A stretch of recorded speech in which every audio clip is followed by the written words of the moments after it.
Hey everyone, and welcome to our Clips and Highlights channel. If you want to keep up with everything Kyle and I have going on, make sure you subscribe to the main Grinding Gear YouTube channel, which is where we actually do these streams. That's right, we stream right here on YouTube. Oh, and sub to the Grinding Gear podcast. Apple, Google, Spotify, really any podcast platform. We're probably there.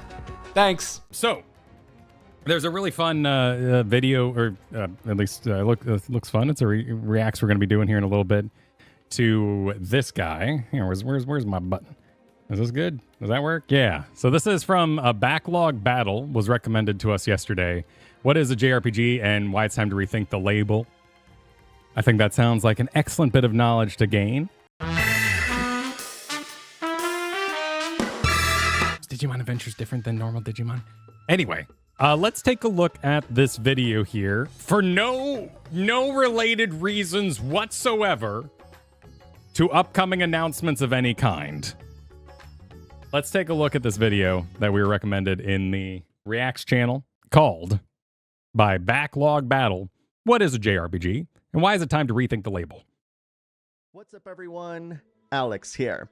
So I've been keeping a close eye on the discussion surrounding Clair Obscur Expedition 33, a game that I'm super excited about. Which, by the way, if you haven't checked it yet, check out my 20-minute spoiler-free review to find out why. And yeah, I kind of expected the "is this a JRPG" discourse rear its ugly head. Because let's be real, anytime a new RPG comes out that resembles the classics and isn't made in Japan, the purity tests come out in full force. I assume he's going to tell me what this game is. It's really handsome. Because even knowing that, something about this hit differently. It wasn't just the usual nitpicking, it was the sheer volume of people insisting that this doesn't count. And honestly, this is exactly why I needed to say something. So let's talk about the most controversial four-letter word in gaming that isn't a curse word. JRPG. Nice effects. Okay, let's do a little research here. What's up, everyone? So we got let's see here. We got some videos, music at the heart. Oh, so this is this guy's thing. A true AAA. Okay, all right. So they know what they're talking about. This is their bread and butter. It should be simple for many of us, right? Japanese role-playing game. Hold on. Wait. Is this a true thing of which you're discussing? Is this like an esports kind of thing where like there's a difference between e-sports and e-sports or e-sports? It's a joke it's a French joke.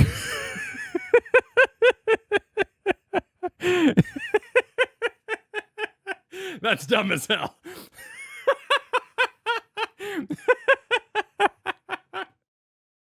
Done. Except it's not Well that done. simple at all. In fact, if you ask 10 different gamers what they think a JRPG is, you'll actually get like 12 different definitions and maybe a couple of fights in the comments. So what is a JRPG? Is it a game made in Japan? Is it a game with turn-based combat? Is it the anime art style? Is it melodrama, crystals, magic, or moody teens grappling with the apocalypse? Yes, no, sometimes? And that's the problem. We're using one word to describe 4 different things. So let's start here. JRPG is the only genre that's defined by a country of origin. You don't call Alan Wake a FNPS, a Finnish narrative psychological shooter. You don't call Hollow Knight a ARPGA, an Australian role-playing adventure.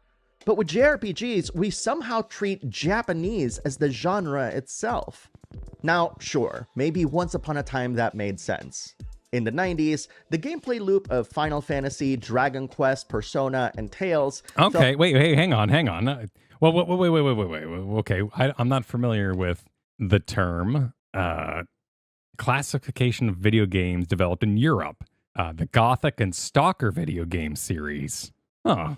Now that's interesting because that is, again, doing a video game genre, which I would think of like K-pop in this situation being the closer equivalent. By the way, full disclosure, I do not participate in the social media spheres. I'm a dad of 3, so him saying that there's discourse is like, hey, wait, sure, I believe you. Of course there is. So I'm not privy to what the exact Witcher. What is? Okay, wait. Oh, wow, okay, hang on. Is that true? Okay. Popularity of the term Eurojank took off big during Cyberpunk 2077. A ambitious but severely unoptimized video game by Polish developer CD Projekt Red. And then the people pointed to Cyberpunk not being the game they think it is because it has too much polish on it. The Witcher 1 was terrible, though. But I guess I didn't play enough games like it to have an opinion, because I just thought it played like a solo player MMO, which I was playing MMOs at the time, so why would I play more of this MMO? It was cute. I mean, Kristen got more joy out of it because she just collected all the sex cards. Once you get past the swamp, once you hit the city, it gets okay. Like, you start to see that it has some legs on it.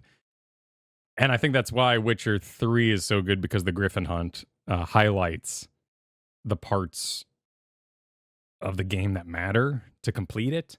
And then it kind of really lets you loose throughout the whole thing. Felt pretty distinct when you compare it to something like Fallout or Ultima. They look different, they played different, and if we're going to be honest, they vibe differently too. But now, we have turn-based games made in Canada that feel more like Chrono Trigger than Final Fantasy XVI. And guess what? They are still called JRPGs. Why? Because the term has evolved past geography. It's become a shorthand for a style. But here's the catch, and to be clear, this used to be my stance well before I actually started my research for this video. No one can really agree what that style actually is.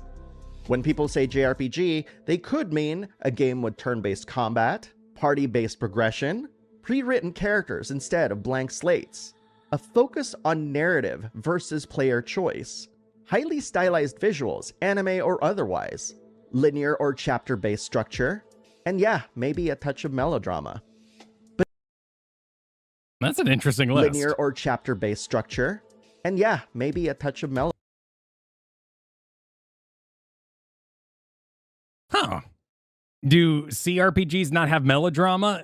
I think if this is a really interesting list, because if you take this as like a checklist, you're going to be left with very, very few games at the end of the day. But if you take it as it can be any of these things, well, then it's not as, fun of a list to do. But like, this would be traditionally the one that I would consider, just growing up in the 90s as an N64 kid, because the PlayStation kids all played the turn-based combats. But then it gets weird, because what about Pokemon? Because I would not consider that like a Final Fantasy Chrono Trigger kind of thing, but it does have turn-based combat. This one's really interesting because I played mostly BioWare games growing up. And the idea of being completely neutral in the story was always kind of weird and flat. But if you're playing something like, a Clive, who very much has his own personality, and what you bring to the table is a very, very small contribution, you might have opinions about Clive and his inability to see the physical body language of the person next to him. But that doesn't, you have no impact. You can't force Clive to act any differently than he currently does. Melodrama is a bit too subjective. That's let's see, a little, middle school paper of us here, but let's see what the definition of melodrama is. A drama such as a play or film, television program characterized by exaggerating emotions, stereotypical characters, or interpersonal conflicts. The dramatic genre characterized by this treatment, behavior, or occurrences having melodramatic characters. Well, that's not particularly interesting. Typically sensationalized for strong emotional appeal, takes precedent over detailed characterizations. Some of that is just having to meet a lot of characters very, very fast, which, Pixar is very good at in its heyday, because you condense characters down to take 3 characters, make them a single character, and then when you meet them, you get to know them. very, very quickly. Exaggerated emotions. I mean, that's a lot of the, the Sentai and anime body language comes from kabuki theater, and the idea that, striking the certain pose has a certain power meaning and can be seen from the way back of the theater. And that way, you know exactly what a character is, their villainy, their heroicness. And so you're able to communicate even quicker who somebody is when they enter a room. Dramas, exactly. And one of the problems with theater actors is that they're terrible on camera because they don't sit still well enough when you get them in front of a camera. Less of an issue today, but it was a big deal in the 90s when you had a lot of theater actors moving over to video. Melodrama is when the hand clenches. Yeah, but that's also, I think that's a great example of what we're talking about here too, is like, if someone goes, ugh, exactly, you're familiar with this genre and this medium enough. If they stare at their hand and they go, you don't even need to be told what that means anymore. I got a great bit of advice recently, which is my sister-in-law lived in Japan for 4 years, and she said she learned Japanese ahead of time using books and watching a lot of anime, and it served her very, very poorly. And she only really caught on to using the language conversationally until when she started watching stand-up comedians, because they would they would leave room for laughs, for reactions, and she actually learned something conversational in that way. So it is that heightened way of speaking that we see in our own movies and TV shows. I don't think a focus on the narrative over player. I mean, yeah, I think these would have to go hand in hand to just make a good video game. Highly stylized visuals. I guess if you take out this, then this is just any game that does anything interesting visually and decides to go for a style. Linear or chapter-based structure. What? How? I mean, I know how to yell Shine, so surely that'll come in handy. What? Act 1, Disc 1, I guess, but isn't from a sandbox? Okay. Aren't all, but would, I bet he's going to talk about Persona, but that's given out in a weird time skippy sort of referencey way of a story being told. Skyrim is more free throw. Now I'm trying to think, is there a turn-based combat party-based progression name or game that has open world, but he doesn't have on here leveling systems. I guess turn-based combat kind of gets into that, or the progression, right? Yeah, if you compare, loot-based RPG, but even that's linear, like a Diablo's linear. Dragon Age Origins, that's a good example, yeah, because you can choose what chapter you do next. And in that way, I guess it loses control of the narrative, but you also have a lot of agency over your character. So the pre-written characters here is really an important part. What is an SRPG? That's interesting. Strategy. Oh, like a tactics game, like Advance Wars? I haven't played a Fire Emblem before. I love Unicorn Overlord. And once I'm done with Dredge, I will be purchasing and playing Tactics Ogre something or other on Steam. It's like a special Tactics Reborn or something like that. I haven't actually looked into it, but Cena was extremely animate that I play it after I said I enjoyed Unicorn Overlord. And so I'm taking their recommendation. Purely, no, are you telling me that the black holes don't have a pre-written character and focus on narrative over player choice? Those black holes were dicks, and they put pipes in my way, and I had to destroy those pipes rather laboriously. The story was advanced. Go on an expedition, play Clair Obscur. I hear nothing but great things. They didn't have progression though. Didn't we? Wasn't there progression in the party-based progression? Did Advance Wars not have any spend 3 wrenches to get better, or did you just unlock, super tanks in a narrative structure? Because StarCraft, of course, had, drop gems in the holes and you get better wraiths or whatever. Is a TRPG, not an SRPG. What is a T? Okay, so T would just be turn-based? Further maps, more units. Okay. I always played as Santa Claus or his good friend, the weird stoner-looking guy who was good at artillery. Oh, it's just tactical. Okay. Wait, tactical versus strategy. It's a strategy. Tactical to me would just mean turn-based in that way. Well, XCOM is turn-based, so is that what we can make the distinction of? It's slowly taking over the. Well, this is actually a really good list. I really like this guy's list because if you try to checkbox all these, you do end with a pretty good.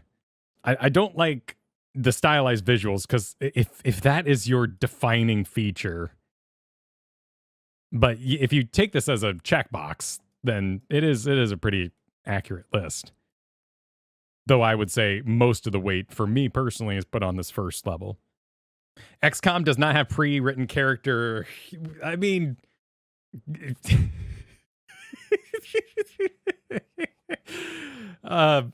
spoiler. I'm not gonna. XCOM 2 is something. War of the Chosen is an amazing game, and it's completely insane.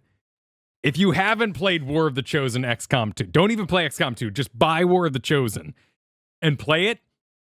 And you absolutely have a pre-written character. It is insane, Commander. It's freaking nuts. But there is party-based progression, turn-based combat, a focus on narrative over player choice. I did not choose for that to happen in XCOM 2. It just happened to me. The visuals are just kind of realistic, so that doesn't count.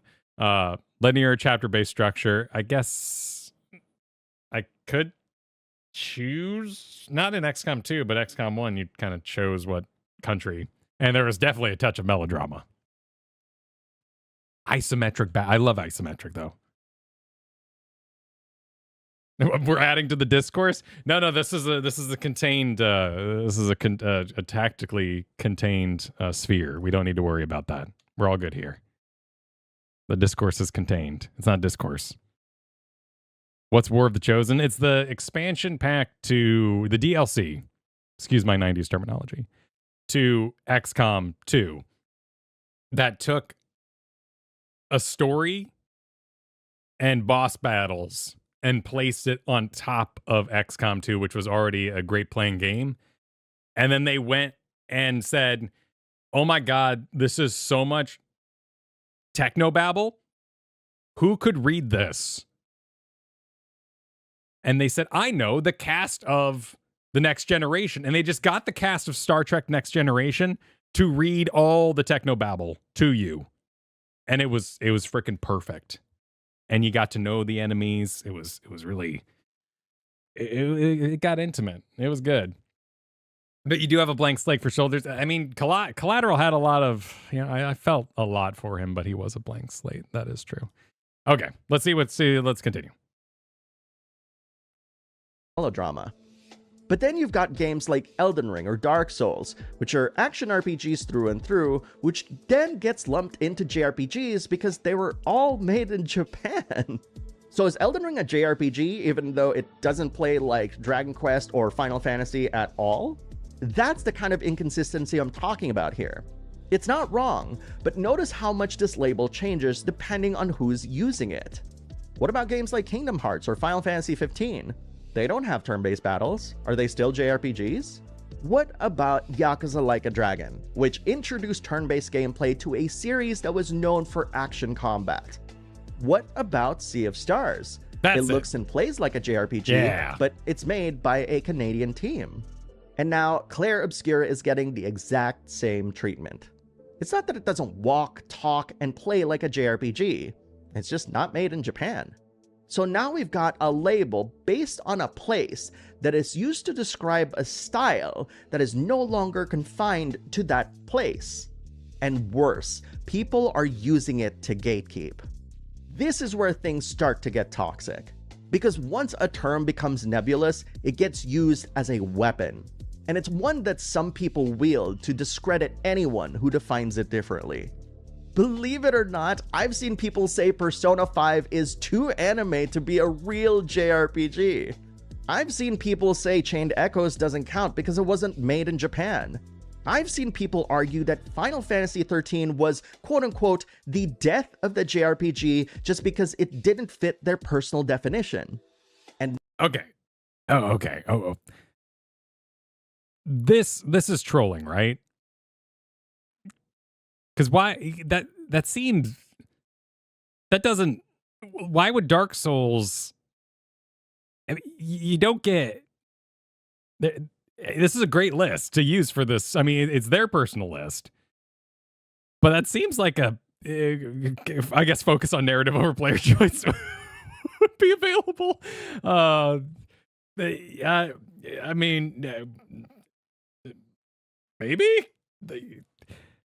they are, and it'll always take more effort to describe something on its own merit than to say Souls like and be like, I don't like that. That's okay. That's fine, because you want to communicate quickly.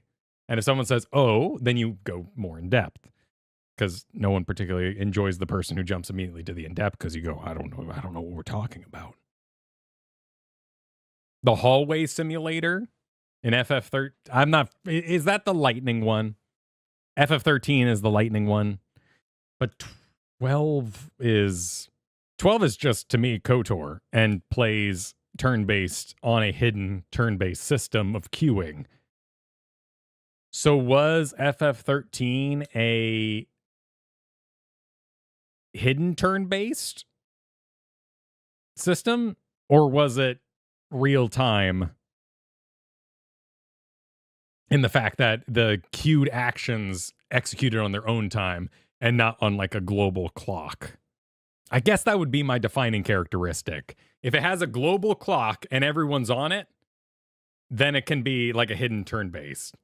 But if everyone's on their own, if all three of your party members are on their own different clocks at different times, then that is not a turn-based game. That is just cooldown management. I really don't know how to describe 13's combat. Well, he showed some of it here. It looked like 16 to me in that moment.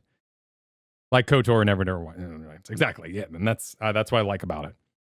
That's why I really, really like the gameplay in Unicorn Overlord, KOTOR, Dragon Age, and into Final Fantasy XII. Active time battle system was a turn based on a clock. Okay. So if that system's hidden, but it's still operating on that, I think you get to check the first box. But the idea of that's such a guy jumps in the room, drops point, everybody fights, like declaring Dark Souls and JRPG seems insane. And that's just done for argument's sake. I'm just putting that down because I feel like there's a little bit too much room above my head and this will look nicer. Even though if you skip to this point, I'm sorry for the screen change. X was hallways too? Wait, are we party-based progression? I don't think being, and according to this creator's list, it is not important that you have any sort of free roam. In fact, the linear or chapter-based structure would do that for you. What is that? What's a RTWP? Luke, help me. What have you done? Real time with pause. Yes. But that's a distinction worth making, because CRPGs like Baldur's Gate are so different. Do those have an internal clock? Does like Pillars of Eternity 1 and Baldur's Gate original? I feel like they're just all jackasses just running at the target, and it's my job to try to herd these cats. Real time with pause. Yeah, but when in KOTOR it feels like, you run up and you go bah, bah, bah, bah, bah, bah, bah, bah, bah, hit, and everyone kind of hits on the same clock. Where again, like it feels like BG is everyone. It's just herding cats. It's too many characters. I think that's my issue with those games. Is I can't take more than 4 characters at a time. And I'm gonna get summons too. Now I've got like 14 characters. If it's initiative based, see, my favorite one is Grandia 2. That system with the clock that everybody's sharing, like Grandia 2. Oh, Grandia 2. And that was interesting. Whereas like Skies of Arcadia being one of the only ones I've played, that was just kind of, there's nothing real special about it. We took our turns and everyone, you hit me, I hit you. 6-second turn. Really? Pathfinder Kingmaker went for the 6-second turns? That's interesting. I tried it. It was on like Xbox Game Pass. And I was, I had plenty of RPG at the time. The action line was super duper cute. And you could change it up, accelerate it, and all that kind of thing. All right, let's get back to why the Persona is too stylized, apparently. Differently. Believe it or not, I've seen people say Persona 5 is too anime to be a real JRPG. I've seen people say Chained Echoes doesn't count because it wasn't made in Japan. I've seen people argue that Final Fantasy XIII was quote-unquote the death of the JRPG just because it didn't fit their personal definition. And now, Clair Obscur is in the crosshairs too. Y'all. If you spend this much time excluding games, maybe the definition isn't the problem. Maybe the mindset is. It's less about understanding a genre and more like drawing a circle and basically saying that this game doesn't belong in there. Worse, it's also an attack on the person using that label. It becomes this indirect statement. You're wrong and I'm right, which completely misses the point of what genres are meant to be used for in the first place. So let's define what a genre is. The point of a genre label is to help you find things that you like. It's a tool, a recommendation engine, a way of saying, hey, if you like this, you'll like that. Knowing where a game is made doesn't help me understand how a game plays. Okay, fine. Clair Obscur Expedition 33 is an FRPG of some kind because it was made in France. But what does a French RPG look or play like? See what I mean? Right now, JRPG is used as a border checkpoint. Pepis, please. Where have you developed? What's your combat system? How anime are your cutscenes? It's gatekeeping, wrapped in nostalgia and dipped in semantics. And meanwhile, amazing games are being left out of the conversation because they don't tick every single arbitrary box. That doesn't help anyone. Let's be real. We're probably stuck with the term JRPG. It's too embedded. It's too widely used. Even developers are using it in their marketing because it gets the point across, albeit imperfectly. But maybe instead of asking, is this a JRPG, maybe we should be asking better questions. What's the combat style? How's the story told? Is it open-ended or narrative-driven? Is it systems heavy or character focused? Well, okay. So let's go see what the tags are on Steam for the Obscure, the Expedition. Because the tag systems work great. And you can just combo them together to make whatever you want. And that works out. My Steam is terribly corrupted by my Steam Deck now and only wants to show me Steam Deck verified things. Is this Steam Deck verified? No, it's playable. Okay. So let's get this back on screen here. World Wonders, interactive, single player, turn-based combat, story-rich, fantasy. Oh, it does have JRPG on it.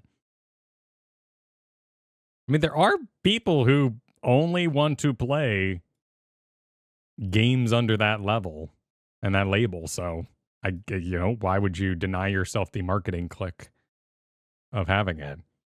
Turn-based combat, story-rich fantasy, though, does kind of do the rest unless you're at a point now where turn-based combat doesn't have turn-based combat in it. It's just kind of overloaded with indie titles, really. Top rated. Despite its inspirations, it still feels rather fresh. That's an interesting thought, yeah. Because there are a lot of copycats that you can end up with. And it feels like you've already played this. I will continue to support games that are made well. There you go. There you go. Isn't action, though. It's got cooldowns like an MMO Contact. And I think that's where, like, while the YouTuber here is talking about different aspects, and this was kind of his list of what people consider and maybe what he considers as well, I would definitely put in here the internal clock is an important aspect. And that's what I would write in that spot. In fact, we can just, because this is my list. I think the clock aspect and somehow that being tied to it is very, very important. And your ability to play within that sphere is kind of what makes it fun and its own unique game. But it should be turn-based. Yeah, I don't think that's exactly his list either, but it is a very interesting list. Because and that's what makes the idea that people would gatekeep Persona 5 out of this bucket insane, because but waifus, well, I don't think that's important to this list. I struggle to think of a RPG without any waifus of any kind, because we don't gatekeep like that.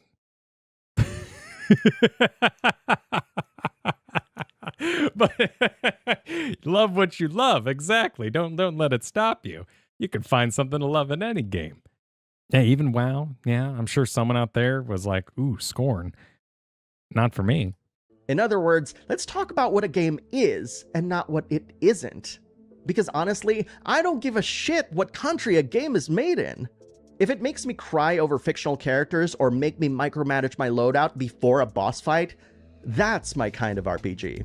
What a range. At the end of the day, the reason why we care about labels like JRPG is because these games mean something to us. They shaped our tastes. They introduced us to stories that we'll never forget. They made us feel seen. And if somebody finds that same magic in a game that doesn't fit your definition, let them. Because the whole point of this whole thing, the point of playing video games, isn't to be right. It's to be moved. Okay, that's enough of me yapping, but I hope that I've given you some food for thought. What? Because really, we're all here because that's what we're here games for. Matter to us. They make us feel. They connect us. And no genre label, console debate, or comment war should ever get in the way of that. Let's keep celebrating the games that move us, no matter where they made or how they're played. Discover, play together. Now you know the meaning behind this channel's slogan. Thank you very much for watching, everyone, and I'll see you in the next video. That was interesting. That was because obviously my biggest experience with, because it's just not a term I personally ever used because I didn't play what was known as JRPGs growing up. My biggest interaction with the phrase was the Yoshi P article where he said, I want everyone to stop using this phrase. And obviously that did not do anything to stop people from using JRPG as a phrase. In that particular bit of conversation and perhaps marketing, it was, I want us to get away from the box that everyone's saying Final Fantasy 16 should be in and think of it as its own product and take it on its own merits, not wish it was something else the entire time.